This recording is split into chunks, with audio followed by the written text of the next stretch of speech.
Hey, Pretty Girl Club. Welcome back to the Pretty Privilege series. This particular episode is actually inspired by Dulce K. Exoticals, so shout out to her. I hope you guys go follow her channel. She recently did a live stream and she was talking a little bit about beauty and kind of like how to identify what your standards are for beauty, kind of like your internalized beauty standard. So, this video is called What Kind of Pretty Privilege Do You Want? And why do you want it? And this is kind of a part two to my last video I did on this topic. It's been a while since I've actually done a video on this topic. My last one was about like 10 months ago. So be sure to look that up on my channel. Just type in Pretty Privilege Exoticals United into the search bar and it should pop up. But the first question you want to ask yourself is, what kind of beauty are you the most jealous of? So what kind of beauty have you been historically the most jealous of? So looking back to when you were a child, when you were a teenager, what kind of beauty triggered you? What kind of beauty did you long for, but maybe you didn't quite have it? So I know for me, a part of the beauty that I used to want when I was younger is the type of beauty where you could wear whatever clothes you want, basically a fluid beauty standard. So you can wear whatever clothes you want, whatever makeup you want, and nobody is calling you names. Nobody's calling you a hoe. No one is policing you for not being modest. Nobody is shaming you for wearing makeup. I've always wanted to have a freedom when it came to beauty. So like nobody's holding me to a standard to where it's like, oh, you only have to be naturally beautiful. Oh, you can only be dark skinned with 4C hair. That's the only way to be beautiful. You have to be Afrocentrically beautiful. So one thing you want to look at is, what kind of beauty are you the most jealous of? And then what kind of beauty have you been jealous of in the past? Remember that jealousy is actually a compass pointing to your desires. So if you're jealous of women with nice bodies, chances are you probably want a nice body. If you're jealous of long hair, chances are you probably want long hair. Maybe you want your hair to be long and shiny. Maybe you want your teeth to be perfectly white. I've seen women get jealous of all different types of beauty. Like I told you guys about women getting jealous of women who got facelifts. These are like older women. They literally got jealous because a lady got a facelift. So that's one aspect of jealousy. I've seen moms get jealous of women who get a tummy tuck or they get like that mommy makeover. So that's a sign that maybe you want your pre-baby body back. You know, maybe that's your beauty standard. So all of those questions, those will lead you to the type of pretty privilege you truly want. Another question that you can ask yourself is, where do you want your beauty to be recognized? A lot of people want recognition for their beauty, and there's nothing wrong with that. You should be celebrating your beauty, and I do believe that you should go where your beauty is celebrated. So where do you want your beauty to be celebrated? On social media, in the dating world, amongst rich men, amongst NFL players, I don't know, it could be anywhere. Amongst black people, white people, amongst other women. Who do you want to compliment your beauty? Whose compliments mean the most to you? Is there a certain type of person where their compliments mean a lot to you? I know that for me personally, I have noticed that children's compliments mean more to me because I feel like children have less biases than adults. So if a little girl compliments me or says that I look like a princess or something, I really take that to heart. I'm like, oh my God, I feel so good about myself. So that's something you want to think about. Is there a particular person or a particular archetype where their compliments matter the most to you? Have you ever noticed how some young girls, they have resentment against their mothers because their mother never complimented their beauty? Well, that's because when you were a little girl, your mother's approval, it mattered to you because she held a big place in your heart. So what you want to think about is, who holds a big place in my heart? Is it my husband or my boyfriend? Is it my sisters? Is it my family members? Do I want my family to compliment my beauty? Because whoever you want compliments from, usually those people, they have a special place in your heart, or they're important to you. So believe it or not, a part of why children's compliments mean a lot to me is because children actually have a special place in my heart. I know that it doesn't make sense to some of you guys because I am child-free. But a part of why I'm actually child-free is because I would never want to put an innocent child through the BS that we're going to go through in this society.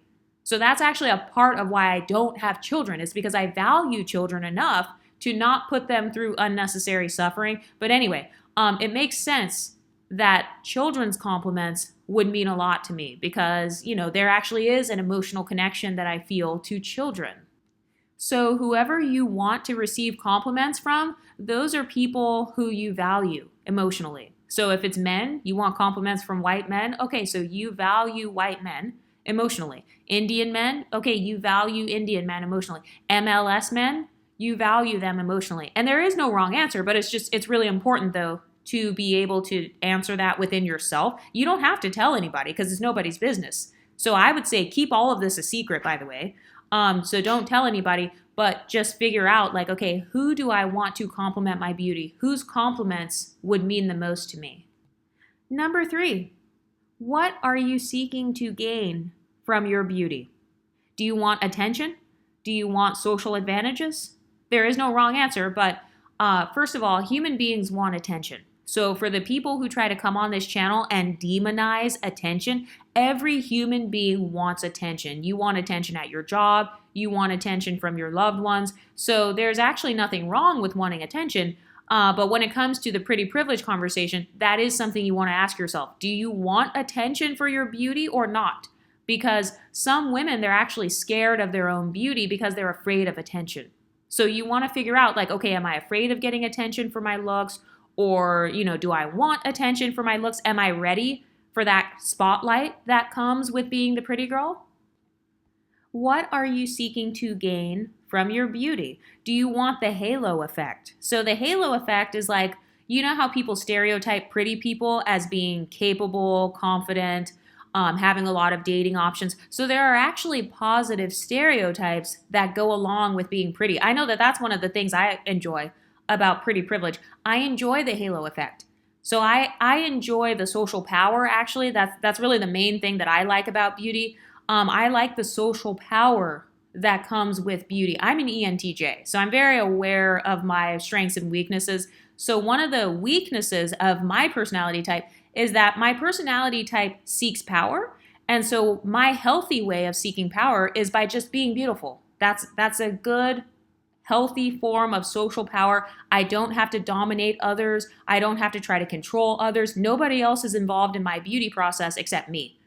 So something else you can think about is like, if you're into the personality types, if you're an ENTJ or INTJ or something, or even if you're into astrology, I'm not a huge astrology person, but I don't know, maybe you're like Scorpio, Aries, or whatever your sign is. That's something else you can think of. Like, what is my motivation in life?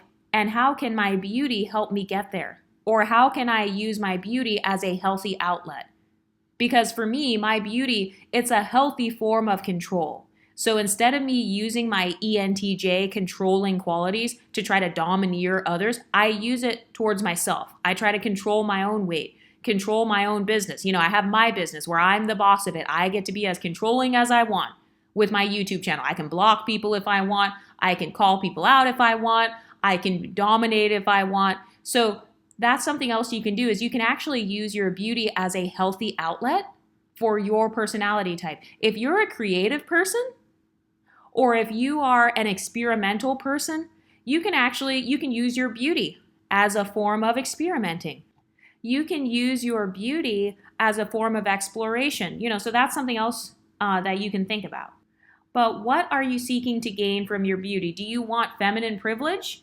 Because obviously, if you look like a Barbie doll or a supermodel, you're definitely going to have more feminine privilege than average. People are going to stereotype you as being more feminine, even if your personality and like every other aspect of you, even if it's not. You're still going to actually receive feminine privilege because your appearance is associated with femininity. So you can use the positive stereotypes of femininity to your advantage. So for example, I notice that I get the princess treatment a lot whenever I dress kind of like a princess. So think of pink clothing, frilly dresses. Whenever I dress like that, that is when men are more likely to like help me carry stuff, or I don't know, they'll help me with my groceries, just basic stuff like that. So if you want feminine privilege, that could be something that you're seeking through your pretty privilege. You want feminine privilege. I used to love using my feminine privilege when I was an accountant, that helped me so much because men in the office, they would actually help me do my work tasks. They would help me to like organize my stuff in the office. I remember one time I was feeling sick. I was a little bit stuffy. A guy came and brought like some Kleenex, and I don't know, it's just kind of like the princess treatment. Basically, they don't want you to lift a finger. That's actually feminine privilege. So that is a side effect of pretty privilege. That's a part of the halo effect of being beautiful. People, they naturally view you as kind of like dainty, kind of like this princess where it's like, oh, I don't want to hurt her. So another thing is like, people are more likely to protect you. You know, that's another aspect of the halo effect. A lot of women are actually jealous of this. Have you ever heard women say, oh, we're the least protected women? What they mean is they have the least feminine privilege because usually the masculine wants to protect the feminine. Obviously, I don't feel that way about Black women. I don't think that they are actually the least protected. I actually hate that talking point. I think that's a very anti-Black talking point from Malcolm X. I believe he was the one that said that.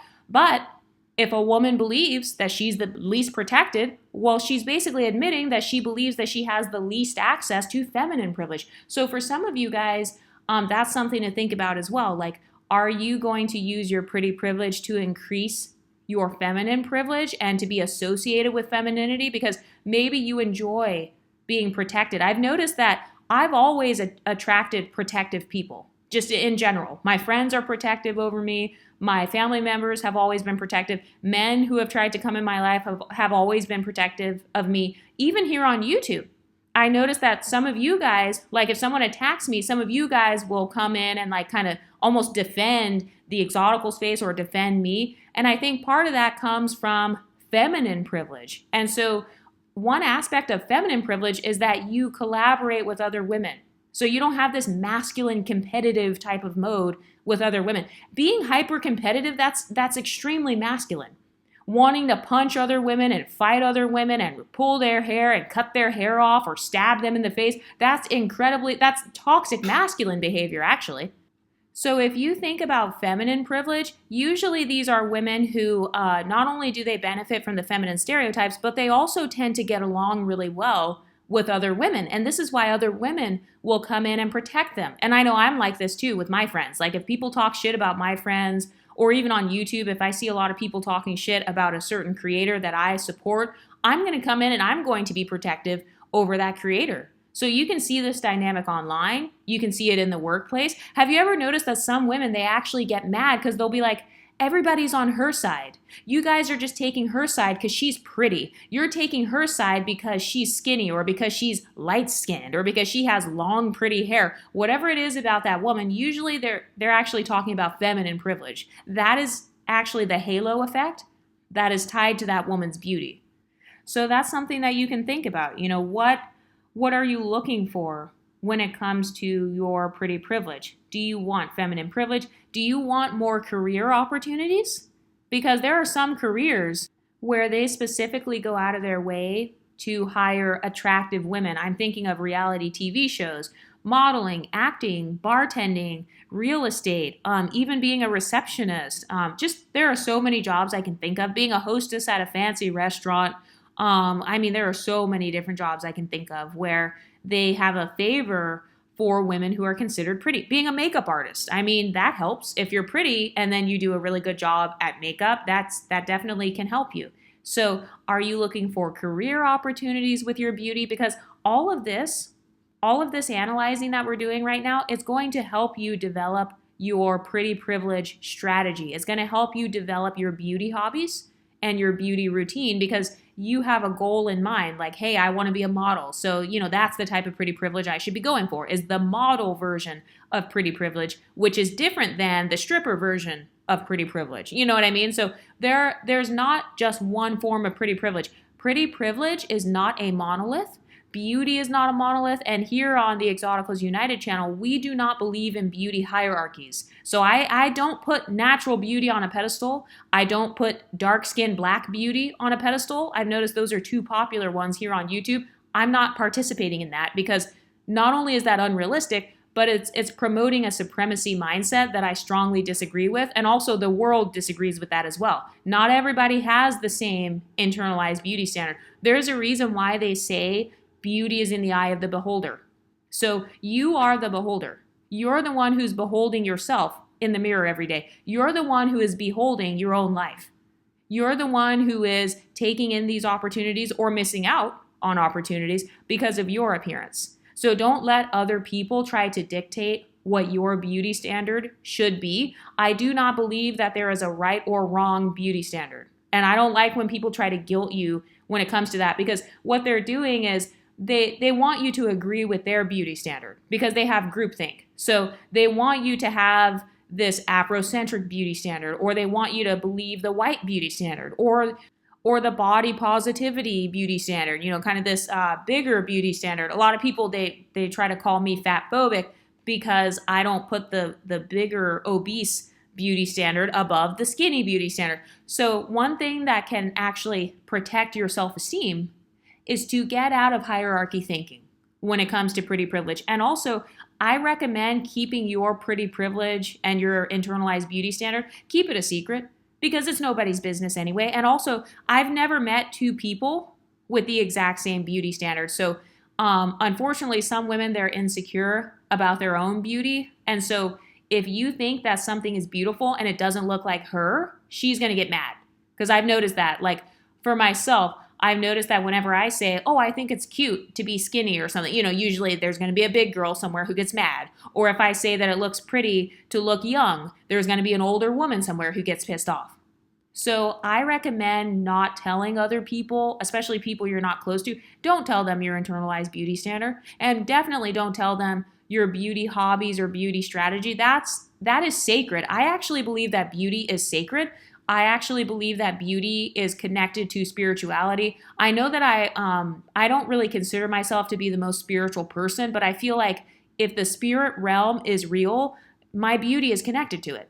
Or like the way that I manifest my beauty, it has some sort of a spiritual aspect. So why would I go and cast my pearls before swine? Why would I go and tell the world and tell other people who don't value me? Why would I tell them something as sacred as my internalized beauty standard? How about this? When I come outside and I look good, that's my beauty standard. I don't have to sit here and explain to people what my standards are or why I have that standard or why I want to lose weight or why I decide to wear my hair straight versus curly versus afro versus dreadlocks. No, I don't have to describe or explain to anybody what I think is beautiful or why I think it's beautiful, because you have to remember, you don't owe anyone else access to your privacy. You don't owe other people access into your beauty. You don't owe other people access into your beauty strategies. Everything that you share with the world is a gift. So you have the right to privacy. You have the right to autonomy, but also other people need to learn how to be grateful for your presence. They need to learn how to be grateful for your beauty. They need to learn how to be grateful for your vulnerability and your transparency. So if you're surrounded by women who don't value that, and they don't value your type of beauty or whatever, then guess what? I'm not sharing shit. That's how I feel. Like if I'm around women who do not value fluid beauty standards or they don't value exotical beauty, okay, well then I'm not sharing anything with you, because why would I? You don't value it anyway. So the only reason that you want me to share is so you can talk shit. These are the types of women who talk shit about celebrities and stuff. They'll be like, oh, well, so-and-so got plastic surgery. And then they'll try to like zoom in on their faces and they'll be like, oh, she got a boob job. She got a BBL. Well, I can see why celebrities don't tell your ass anything, because the only reason you want to know is so you can make fun of them. So yeah, it actually makes sense as to why celebrities would not tell people shit. So it's like those women, they're actually screwing themselves over, because all they're doing is they're closing up options for people to actually help them to level up. Maybe if you guys would have made Kylie Jenner or whoever these women are, maybe if you guys would have made them feel comfortable, then they would have felt okay with sharing all their beauty secrets with you and all their facials that they're getting and the Botox or whatever. But because people decide to talk shit, that's what causes the pretty girls to start gatekeeping. So for all of the non-pretty women, they don't understand this because they think that you owe them access to you because you're privileged. Have you ever noticed that whenever you have a privilege, people think that you owe them your privilege? Okay, so you're pretty privileged, so you owe me an entire makeup routine, your workout routine. You need to tell me what you're eating every single day because you're skinny. So you owe me an explanation as to how many calories you eat. and how many grams of protein you eat, and then I'm going to critique it. Like, no, they actually don't owe you anything. So that's something else you have to be mindful of on your pretty privilege journey. There will be people who feel entitled to your backstage access. It's almost like they want backstage access into how you became so beautiful. And that's not something that somebody can demand. That's something that you get to decide whether or not you want to share. So you can choose to tell them you got Botox, or you can choose to keep that shit a secret and let those bitches wonder. Okay, sorry, I'm done ranting now. Okay, so I think I am on number 4. So when it comes to the type of pretty privilege you want, do you want increased popularity? Because one of the side effects of pretty privilege is that you're going to be more visible, and it's more likely that you're going to be popular as well. So one of the side effects of being popular is that, yes, you will have more admirers, you will probably have more dating options, you'll definitely have more social advantages, but at the same time, you're also going to have more haters because you're so visible. I mean, think about how we treat celebrities. This is one of my main talking points. Pretty women are treated like celebrities because you are. You are loved yet hated and envied at the same time. You cause people to start gossiping about you. You cause people to start rumors about you. People will speculate about you. They'll speculate about your beauty. They will begin questioning your beauty. Like, how is she so pretty? How does her hair have those highlights in it? Is that natural or is it not natural? How does her nose look so perfect? How does her complexion look so perfect? Did she bleach herself? Did she tan herself? How do her lips look so perfect? Did she get lip filler? So they're questioning you because you have pretty privilege. So they're giving you the celebrity treatment.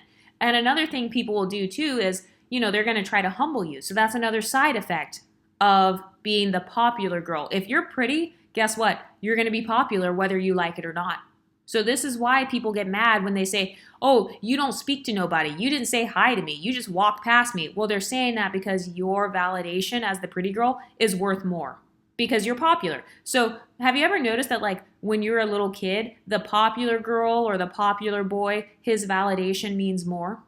So this is why a lot of people, they kind of hold you to a higher social standard as well when you are the pretty girl. It's because in their minds, you are like the popular high school cheerleader. And I know that's not fair.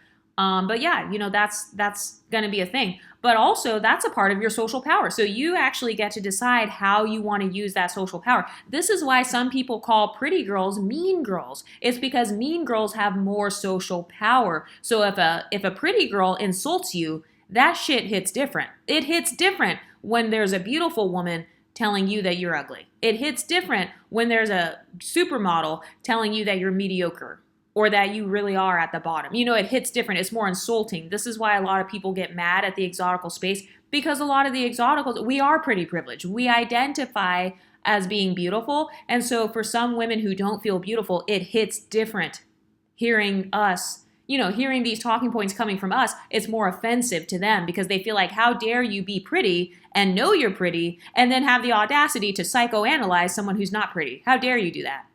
So that's another aspect of being pretty. You're the popular girl, and then, people, they get mad when you use your pretty privilege. They get mad when you use your pretty girl powers for evil, if that makes sense, because they view beauty as a form of social power. So they feel like you need to use your powers for good. So if you use your powers to take somebody's man, or you use your powers to get a promotion that you didn't work for, you use your powers to become a famous rapper when you're not that good, or, you become a singer when you can't really sing, they view that as you being immoral and using your pretty privilege in the wrong way, or you're cheating basically. But guess what, baby? That's a part of the social power that comes with being beautiful. I mean, you get to use it however you want. So it's up to you. That's a lot of power to hold. So yeah, with great power comes great responsibility. But just be ready for some women to try to police how you use your beauty. Have you ever noticed that? So you're supposed to acknowledge your privilege, but then you can't use that privilege however you want. You have to then seek the approval to use your pretty privilege. You have to seek other people's approval. And it's like, no, you actually don't have to do that. So a lot of people are very intimidated by pretty privileged women who know they're pretty, and then they use their pretty privilege however they want. So they don't have to go the good girl route. Some pretty women, they will use their pretty privilege in a quote unquote bad girl way. So that's another aspect that you want to think about. What kind of pretty privilege do you want? Do you want the good, wholesome, girl next door, wifey type of pretty privilege? Do you want the trad wife pretty privilege? Or do you want the bad girl, kind of the dark femininity type of pretty privilege, where it's like you're using your femininity in a seductive way? So you're taking advantage of a man's shadow side. So I'm thinking of people like Ruby Rose. I'm thinking of some of the Shira 7 talking points. I'm thinking of some of the sugar babies, ex-workers, women like that. So you get to decide how you're going to use that beauty. But another way that you can think of your pretty privilege is which aspects of your beauty do you prioritize the most? So for me, it's my body. Like if my body looks good, I feel good. If my stomach's looking good, booty's looking good, legs are looking good, arms, face, everything's looking good, you can't tell me shit. So if you're thinking about what features you prioritize, think about that one part of your beauty to where it's like, okay, if this looks good, I look good. So it could be your face, maybe your skin, maybe your hair. Like, okay, if my hair looks good, if my hair slays, I slay. If my makeup is slaying, I'm slaying. If my teeth look perfectly wide and straight, then I'm slaying. So that's a sign as to what type of pretty privilege you want. This means you want pretty hair privilege or pretty teeth, pretty smile privilege, just whatever it is. Another thing you can ask yourself when you're determining what kind of pretty privilege you want is what features take away from your beauty or make you feel ugly? By the way, there is a such thing as a physical insecurity, okay? So what are your physical insecurities? Any woman who says that she's never had any physical insecurities, she would definitely be lying because we grew up in a patriarchal society. So it's actually impossible for young girls to not have any body insecurities. So this is actually a part of having maturity. It's recognizing what your insecurities are. So what features or what body parts or whatever take away from your beauty or cause you to feel ugly? What aspects of your physical appearance do you feel need to be fixed? Your teeth. It could be, I don't know, your jawline or something. Maybe you have a double chin.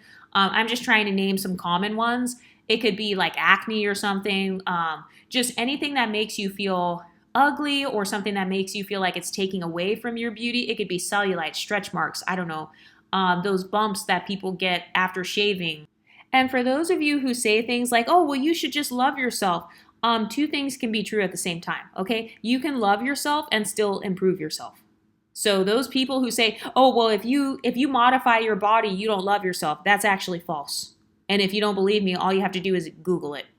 So it's really important to be honest with yourself and just think like, okay, what parts of myself are to the point where it's like, okay, if this part of me is messed up, I'm not going to feel pretty. So I know for me, I feel like body hair, like excessive body hair, that's going to make me feel like I don't really look as good. I'm definitely not going to feel very put together. If my toes look crusty, like if if my toes are not done or like if my skin is dry on my feet, that's something that's going to make me feel ugly. No, it doesn't mean I have self-hate against my feet. It just means that I love my feet enough to want them to look, I want my feet to meet my beauty standard. I want my skin to meet my beauty standard. So that's why I'm going to put lotion on so I don't have dry skin on my feet. So that's something you want to think about. What features or what physical traits do you feel take away from your beauty? The next question you want to ask yourself is, what physical traits don't add to your beauty? So they may not take away anything from your beauty, but maybe they don't add anything either. So are you okay with that? I don't know. In this case, it would be maybe somebody's nose. I hear a lot of girls talking about how they don't like their nose. Maybe your lips are a little bit thin or a little bit big or crooked or whatever. It could be, I don't know, something like your ears. Maybe you feel like your ears stick out. So it's not taking away from your beauty, but maybe it's not adding anything to your beauty. Maybe you try to cover this particular feature up, like covering your ears or something, or maybe you only wear your hair down because you don't want people to see your ears. Maybe you have like a giant forehead and you don't like your forehead shape, so maybe you always have bangs or something. So it may not be taking away from your beauty, but maybe it's not adding to it. And so that's when you want to ask yourself, okay, am I okay with the fact that my ears don't add to my beauty? Or would I rather have my ears add to my beauty? Like, how much would my life change if I had perfect ears?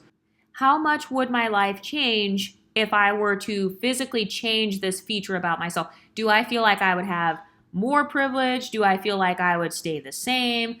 Because, that's a more controversial question that a lot of women ask themselves. And, this is a sociology channel, so I thrive on talking about controversy. But that is something that you want to ask yourself, because what type of pretty privilege are you seeking? Do you want to look, quote unquote, perfect according to your standards? Because remember, there actually is no such thing as being perfect, but you can attain, your version of perfect, whatever that means to you.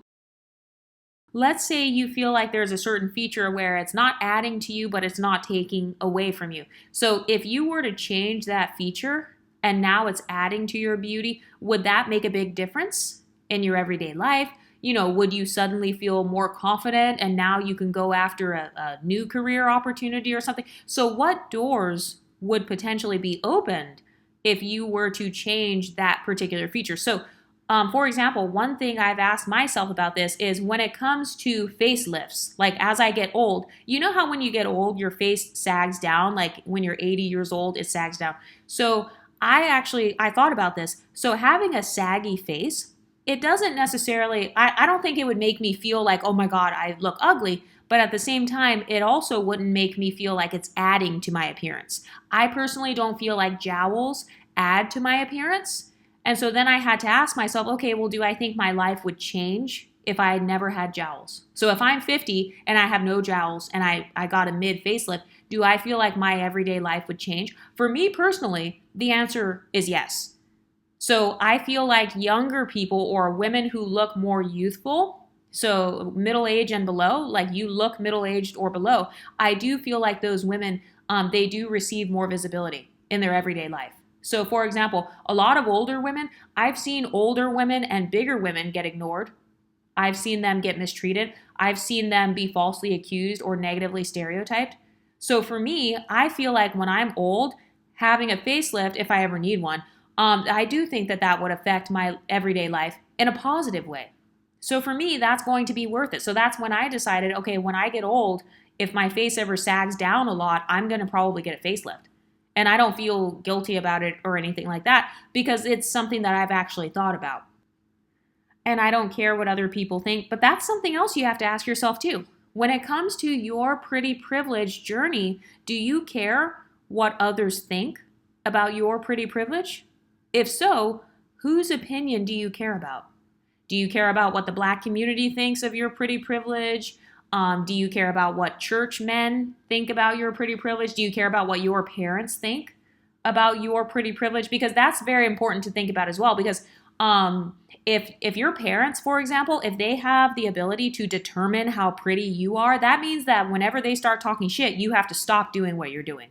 So if your parents say, hey, you lost too much weight, you're too skinny now, you're more likely to end up stopping. Like, oh, okay, I won't lose any more weight. So are you sure you want to give your parents that much power over your beauty when it's literally your body? The way that I view beauty is that my beauty is a part of my bodily autonomy. Okay, that's a part of my physical identity. So I have the right to look how I want. If I want my butt to look big or small or whatever, if I want to be as skinny as a stick, I have the right to do that. So my parents, they wouldn't be able to tell me like, oh, you're getting too skinny. Stop doing that. Stop working out. In fact, one of my family members actually did make a joke about me recently, like, stop working out. You don't need to work out anymore. So that's something you want to ask yourself. Do other people's opinions matter when it comes to your pretty privilege? So, okay, let's do the facelift example again. So with me getting a facelift, obviously people would notice. If I'm 80 years old and I get a facelift, obviously people around me would be like, oh, you got a facelift.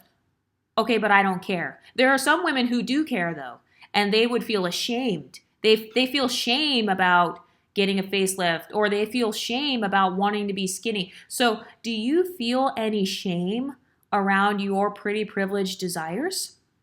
So let's say you want to have a big booty. I don't know. Let's say you want to have a bigger butt or bigger boobs. Maybe you want to get a boob job. Do you feel shame about that? If so, why? Where did that shame come from? Who told you that it was bad to get a boob job? Who told you that it was bad to have small boobs? So you want to ask yourself both ways. Like, who told me that my natural beauty is bad? And then who told me that the fake beauty is bad? Because I've noticed that in our society, people demonize both. They demonize the natural beauties and they say they're not pretty enough or they're basic or whatever, and they'd rather have an IG baddie. You know, they'll be liking the IG baddies pics, but then they'll tell the IG baddies that they're not pretty enough because they're fake and they're self-hating and they're using filters and whatever. So in our society, both types of beauty, actually all types of beauty, get demonized. So it's up to you to decide, okay, what type of beauty is worth being demonized for? I don't care about me being demonized for having a facelift when I'm old, because I'm going to look good. I'm going to look like freaking, like, I'm thinking of Angela Bassett. She looks amazing for her age. So yeah, I want to look like how those types of women look when I'm old. So if that means getting a facelift, okay, then I'm going to get a facelift. And I don't care if anybody calls it out. I don't care if people make fun of it. I don't care if people say I must be self-hating for being old and getting a facelift. That's another thing. I've noticed a lot of Black women in particular, they have a fear of being called self-hating or anti-Black or colorist, texturist, featurist, because those are some of the biggest gaslighting terms that they use to silence people. So for example, if you relax your hair, you're texturist. If you, I don't know, if you wear a sew-in, you're texturist. If you get a blonde wig, you're a texturist. So they'll call you texturist, but then behind closed doors, they'll be wearing blonde wigs. They'll be contouring their nose. They'll be putting on contacts and bleaching or doing whatever they want. And then you can't call them out. So for a lot of people, it's really just they see you as competition. So they don't want you to do that beauty routine because maybe they are secretly doing that beauty routine. Like, have you noticed that whenever you're losing weight, the same people who talk shit about your weight, usually those people are also on a weight loss journey? Like later on, you'll find out that they're secretly trying to lose weight themselves. And it's like, wow, you were talking all this shit, saying that I eat like a rabbit, saying that I look like a starving Ethiopian with no ass. And meanwhile, you're copying my diet. You're trying to lose weight yourself. You're on Weight Watchers. You joined the Atkins diet. You're doing keto. So a lot of people who make fun of your specific level up beauty routine, usually those are women who are doing the exact same thing. So they make fun of you, they call you a texturist or whatever, but behind closed doors, she's trying to figure out ways to manipulate her hair texture, or she's doing all this stuff to make her hair look more stretched out or to make it hang down instead of making it go up in an afro. So just remember that when it comes to beauty, that's an area where a lot of women will project onto other women. So they'll make fun of you for wearing makeup, for example, but then behind closed doors, they're wearing makeup. Oh, well, I don't wear foundation. I'm just wearing a tinted moisturizer. Bitch, that's still makeup. So what are you talking about? So do you see how they try to put you on a hierarchy? Like, oh, you're lower than me because you wore red lipstick and I wore brown lipstick. I only wear nude lipstick. I don't have to wear red lipstick because that's just trying to get attention. So they're doing that because they want you to stop being beautiful. They want you to stop expressing your beauty in whatever way you're expressing it, because they feel like, number one, you're probably getting more attention than them. Number two, you cheated because you paid for your beauty. You know, the women that pay for liposuction or whatever. I've seen a lot of people actually, they hate on women that get that weight loss surgery. I think it's called VSG. So I've seen a lot of women hate on that. I've seen women hate on the women who get the skin surgery because they're like, oh, well, that's shallow. Like, you just wanted to look good. You just wanted your body to look tight. And it's like, well, yeah, if she did, so what? She looks good. Now what? Like, you talking shit about her body looking good is not going to suddenly make her ugly. And this is the thing that I want you guys to understand. Pretty privilege is not going anywhere. Beauty pedestals are not going anywhere. The halo effect and the biases in our society are not going anywhere. So I'm sorry to break it to you. We do not live in heaven on earth. Okay, so unfortunately you're dealing with humans. And so yes, there are going to be women who manipulate their beauty, or they, I don't know, go to the gym or do whatever, change their hairstyle so that they can attain whatever type of pretty privilege they want. So you have to decide, like, okay, am I willing to take the heat from pursuing this type of pretty privilege? Because that's another thing. It's not that you can't look how you want to look. It's that it may be harder for you. That's it. It doesn't mean you can't do it. It just means that you're probably not willing to do something in order to meet that beauty standard. So for example, let's say you're obese, but you want to look like an NFL cheerleader. It's not that you can't look like an NFL cheerleader. It's that you're not willing to pay thousands of dollars for the surgery, to spend 2 years losing weight, to get your teeth whitened, to get extensions, to put on the glittery makeup and the outfit of an NFL cheerleader. So it's not that you can't do it. It's just that it's harder for you versus other people. So for some women, they have an inferiority complex and it causes them to conflate, I can't meet this beauty standard with, it's just harder for me. They think those are both the same thing. And it's like, no, that's not true. It's just that you're a little bit underprivileged when it comes to pursuing that beauty standard, but it doesn't mean that you can't ever meet it. It just means that it'll be harder for you. Look at Kylie Jenner. And I'm not telling you to like go get a bunch of surgeries, but for example, Kylie Jenner, she looks nothing like how she looked before, but you have to admit she does look beautiful though. So it's not that Kylie Jenner didn't have the ability to be beautiful. It's just that it was a little bit harder, obviously, and a little bit more expensive for Kylie Jenner to meet her own internalized beauty standard. That's all. It doesn't mean that like, oh, she was born ugly, she'll always be ugly. No, some women have a lot of beauty resilience. That's what I call it. I call it beauty resilience. So it's the ability to not allow people's shit talking to stop you from looking how you want to look. A lot of celebrities actually have a lot of beauty resilience. So these are the women who they're always on point whenever you see them. Usually these women, they become beauty icons of some sort. So these could be actresses, they could be models. Usually these are the women who don't let themselves go. They don't care if you know that they got a facelift. They don't care if you know that they got a nose job. They don't care if people call out that they had lip fillers or they had a boob job or that they changed their hair color. Like I saw a lot of people calling out Halle Berry because she was wearing a wig one time. And it's like, Halle Berry doesn't care. She doesn't care what you peasants think. No, I'm kidding. But it's like these women who are trying to meet their own internalized beauty standard, or maybe they're just expressing themselves. They don't care if you think they're wearing a ratchet wig. Obviously, Halle Berry felt beautiful in that wig, so that's why she wore it. Obviously, those women, they feel beautiful in that makeup. That's why they're wearing it. It's because they don't ultimately care what random people think of them. So that's something else you have to think about on your pretty privileged journey. How much do I care what other people think? Because the less you care about what others think of your beauty, the farther you'll be able to go along your pretty privileged journey. And by the way, this all depends on you, but I'm just saying this because generally speaking, if you're on a level up journey, it involves changing yourself in some way. So whether that's changing your skincare routine, changing your workout routine, maybe changing a hair color or something, I don't know, changing your hairstyle, maybe getting bangs, whatever, you are going to be changing certain aspects of yourself. So yeah, there are going to be some people who are going to be like, oh, I don't recognize you because, you know, you had a different hair color last week. You changed something. In fact, that's actually a gaslighting talking point. They'll be like, you changed. You think you're all that now. Oh, you're just trying to be cute. You're just trying to get attention. You're just trying to look like those Instagram models. Oh, you think you're cute now. You think you're somebody because you lost that weight. So they're saying all that because they're actually threatened by the fact that you have the ability and the courage to change yourself. Remember, it takes courage to be beautiful. It really does. It takes courage to meet your own internalized beauty standard. And when I say it takes courage to be beautiful, I'm not talking about in the eyes of others. I'm talking about being beautiful in the eyes of yourself. It actually takes a lot of courage to be self-aware and recognize, wait a minute, okay, I want to change my style. So yeah, I might have been wearing sweatpants for the last 30 years, but that doesn't resonate with who I am today. So from here on out, I choose to change my identity. I am no longer a woman who wears sweatpants. I am now a woman who wears pink, fluffy dresses every single day.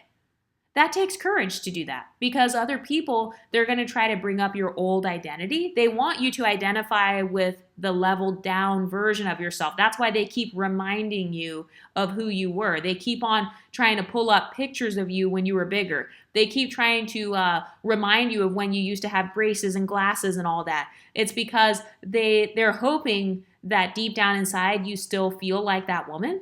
They're hoping that you haven't transformed your internal identity to match your outer exterior. By the way, that is another aspect of seeking pretty privilege. You're going to have to change your internal mindset. if you want to navigate this world as the most leveled up, beautiful version of yourself. So another thing that you can ask yourself is, if men didn't exist, how would you look?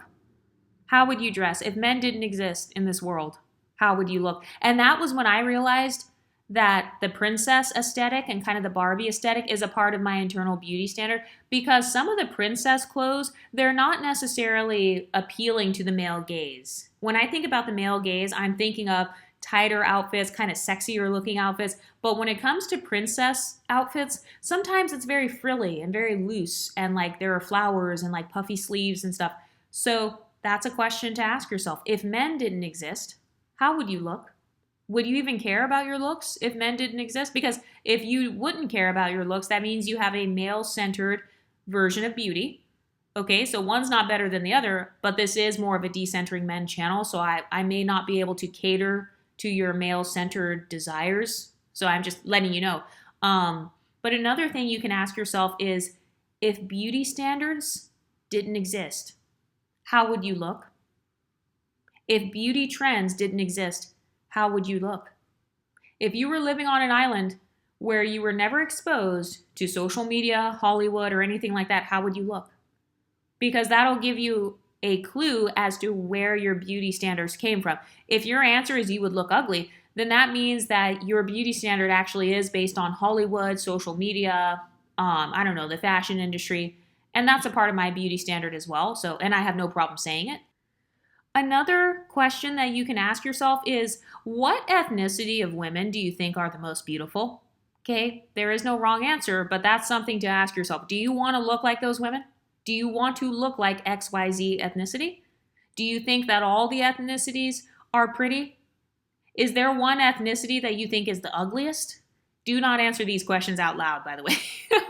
But I'm just saying, like, when it comes to analyzing yourself, that is something that you want to think about, because that will tell you what your beauty standard is. So for me personally, I think all the ethnicities are very pretty. So it makes sense as to why I have a fluid beauty identity. So yes, sometimes I want to look whiter, blacker, more Asian adjacent, more Indian looking, more, just cultures that I'm not a part of. I am not Chinese, I'm not Asian at all, but I do think, like, for example, the K-pop body type and sometimes the K-pop fashion and aesthetic, that's a part of my internal beauty standard. And I have no problem admitting that. And I have no problem paying homage and honoring the Asian community. I have no problem admitting out of my mouth, hey, I think Asian women are very pretty. I think they're so pretty. I love some of the clothing styles. I love some of the makeup styles, some of the hairstyles. I love some of their beauty hacks and stuff, the glass skin thing. I love all of that. So I have no problem giving Asian women their credit. So when you're answering that question, if there is a particular ethnic group where you think they're pretty, or maybe they are a part of your beauty standard, just acknowledge within yourself, hey, I think Asian women are really pretty. I think blonde women are very pretty. I think black women are very pretty. I think mixed race women are very pretty. Because when you acknowledge that within yourself, it actually helps you to get rid of that cognitive dissonance, and it helps you to not see those women as your competition. Because sometimes if you think women of a different body type or phenotype are pretty, sometimes, like, if you have been taught that those women are your enemy, it makes it very hard for you to learn from them. So for example, if you are racist against people who are white or Asian or whatever, it's going to be very hard for you to acknowledge their beauty. If you're racist against mixed race people, if you hate light-skinned women, it's going to be really hard for you to acknowledge their beauty. And then you're going to experience this cognitive dissonance, because you'll look in the mirror and be like, oh shit, I look just like the women I hate. And then you'll have to walk around with that cognitive dissonance. And then if somebody from that ethnic group, if a light-skinned woman calls it out and says, hey, you look like me, you have my hair texture, or, you're trying to look like me. If they call it out, then you'll be extra offended, because it's like, oh shit, she can see through me. However you dress and however you present your beauty, that is your beauty standard. So there's no such thing as being able to hide your beauty standard. You can't hide your beauty standard and then meet your beauty standard at the same time. So however you present yourself in the world, however you dress, however you do your makeup, however you do your clothes, that's your beauty standard. So there is no hiding it from others. Unless you just want to look ugly, then you can hide it. But if you're actually meeting your internal beauty standard, like if you're going out and getting the clothes or if you're losing the weight, people know, oh, okay, her beauty standard is being thin with a six pack. Okay. Her beauty standard is wearing blonde extensions, kind of like Beyonce. Oh, okay. So there is no hiding it. So if you think a particular ethnic group or facial features or whatever is very pretty, it's best to acknowledge that now and to pay homage to those cultures. Put some respect on those women's names. This is a multicultural safe space. So I don't tolerate women who will not acknowledge the beauty of other cultures. That really ticks me off. And some people are like, oh, why are you showing images of like Asian women or white women or whatever? It's because this is a multicultural safe space. So yes, we have women on this channel who are black and Asian, or they're black and white, or their sisters, their family members, their mothers, their aunties, their grandmothers. That's how they look. Not to mention the fact that, this channel supports having a fluid beauty standard. I don't care what race your beauty standard is, as long as you acknowledge their beauty. So that's another thing. If you happen to have a fluid type of pretty privilege that you're trying to attain, you have no choice actually but to be multicultural. Because one thing you are not going to get away with is trying to look like somebody while disrespecting them. In case you haven't noticed, the exotical space, we're very good at calling people out for doing that. So I'm sure that Asian women, white women, Indian women, whatever, they're probably going to call you out too. So you can't like wear Indian hair on your head, for example, and then disrespect Indian women. That's probably not going to fly. Just saying. But another question you can ask yourself is, whenever you create Sims characters or video game characters, how do they look?